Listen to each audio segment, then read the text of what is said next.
Welcome to our channel. Today we how to connect Xbox controller to PC instant fix step by step clearly. To connect your Xbox controller to your PC, start by ensuring your controller is charged or has fresh batteries. Next, turn on your PC and make sure it is connected to the internet. If you're using a Bluetooth enabled Xbox controller, press the Xbox button on your controller to turn it on.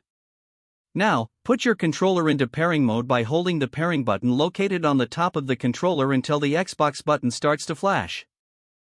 On your PC, click on the Start menu and then go to Settings.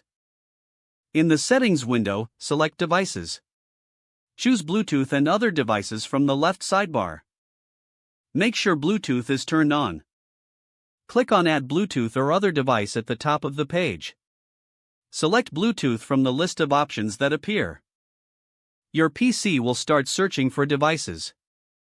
When you see your Xbox controller appear in the list, click on it to initiate the pairing process. Once connected, the flashing light on your controller will turn solid.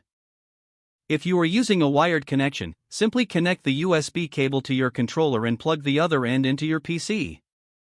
Your PC should automatically recognize the controller without any additional steps needed. To verify the connection, open the game controller settings by searching for Setup USB game controllers in the Windows search bar. Select your Xbox controller and click on Properties to test the buttons and controls. If everything is functioning properly, you're ready to play. That's it.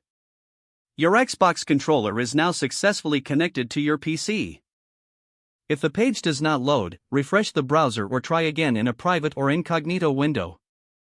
Make sure you are using the correct email address, then retype it carefully to avoid small typos. If your password is not accepted, use the reset option and create a new strong password you can remember. Check your spam folder for verification or security emails, then complete any requested confirmation steps. Enable two-factor authentication if available to improve account security and reduce unauthorized access risk. After signing in, review your profile details so your contact information and settings are accurate and current.